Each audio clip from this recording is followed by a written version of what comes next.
ಹಾಜರಿದ್ದರು. ನನ್ನ ಕ್ಷೇತ್ರದ ಅಭಿವೃದ್ಧಿಗೆ ಹಗಲು ರಾತ್ರಿ ಎನ್ನದೇ ಶ್ರಮಿಸುತ್ತಿದ್ದೇನೆ. ನಾನು ಮಾಡಿದ ಕೆಲಸ ಕಾರ್ಯಗಳ ಸಾಧನೆಯೇ ನನ್ನ ಬಗ್ಗೆ ಟೀಕೆ ಟಿಪ್ಪಣಿ ಮಾಡುವವರಿಗೆ ಉತ್ತರವಾಗಲಿದೆ ಎಂದು ಶಾಸಕ ಪಿಎಂ ನರೇಂದ್ರ ಸ್ವಾಮಿ ಹೇಳಿದ್ದಾರೆ.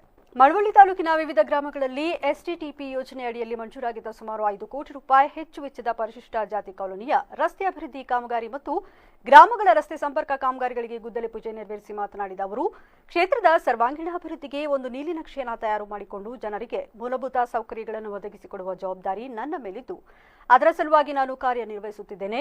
ನನ್ನ ವಿರುದ್ಧ ಇಲ್ಲಸಲ್ಲದ ಆಪಾದನೆಗಳನ್ನು ಮಾಡುತ್ತಾ ಟೀಕೆ ಟಿಪ್ಪಣಿಗಳನ್ನು ಮಾಡುವವರಿಗೆ ನನ್ನ ಕ್ಷೇತ್ರದ ಅಭಿವೃದ್ಧಿ ಕೆಲಸಗಳು ಉತ್ತರವಾಗಲಿದೆ ಎಂದರು. ಮಳವಳ್ಳಿ ಪಟ್ಟಣದ ಒಂದು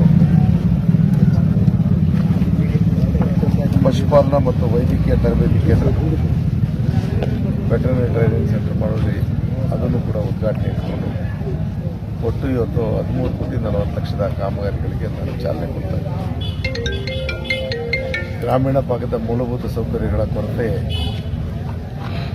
ಹಿಂದಿನ 5 ವರ್ಷದಲ್ಲಿ ಆದಂಥ, ಅಂದರೆ 2 ವರ್ಷದ ಹಿಂದಿನ 5 ವರ್ಷ ಕಳೆದ ಆಡಳಿತ ಅವಧಿಯಲ್ಲಿ ಮಳವಳ್ಳಿ ತಾಲೂಕಿನ ಗ್ರಾಮೀಣ ರಸ್ತೆ ಮತ್ತು ಗ್ರಾಮೀಣ ಜನರ ಮೂಲಭೂತ ಸೌಕರ್ಯಕ್ಕೆ ಒತ್ತು ಕೊಡೋದ ಕಾರಣ, ಅದು ನೀರಾವರಿ ಇರಲಿ, ರಸ್ತೆ ಇರಲಿ, ಮನೆಗಳ ವಿಚಾರದಲ್ಲಿರಲಿ, ಕುಡಿಯೋ ನೀರು ವಿಚಾರದಲ್ಲಿರಲಿ, ವಿದ್ಯುತ್ ವಿಚಾರದಲ್ಲಿರಲಿ, ಯಾವುದೇ ಒಂದು ಸಾಧನೆ ಅಥವಾ ಅಭಿವೃದ್ಧಿಗೆ ಪೂರಕ ಇಲ್ಲದಿದ್ದರಿಂದ ಸಾಕಷ್ಟು ಸಮಸ್ಯೆಗಳನ್ನ ನಾವು ಇವತ್ತು ಎದುರಿಸ್ತಾ ಇದ್ದೀವಿ.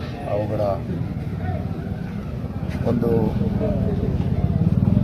ಸಮಸ್ಯೆಗಳನ್ನ ಬಗೆಹರಿಸತಕ್ಕಂಥ ವಿಚಾರದಲ್ಲಿ ಯೋಜನೆಗಳನ್ನ ತಂದು ಅನುದಾನದ ಜೊತೆಯಲ್ಲಿ ಕಾರ್ಯಕ್ರಮದಲ್ಲಿ ಮನ್ಮೂಲ್ ಉಪಾಧ್ಯಕ್ಷರಾದ ಕೃಷ್ಣೇಗೌಡ, ನಿರ್ದೇಶಕರಾದ ವಿಶ್ವಾಸ್, ಮಳವಳ್ಳಿ ತಾಲೂಕು ಕಾಂಗ್ರೆಸ್ ಪಕ್ಷದ ಅಧ್ಯಕ್ಷರಾದ ಸಿಪಿ ರಾಜು ಸೇರಿದಂತೆ ಇತರರು ಹಾಜರಿದ್ದರು.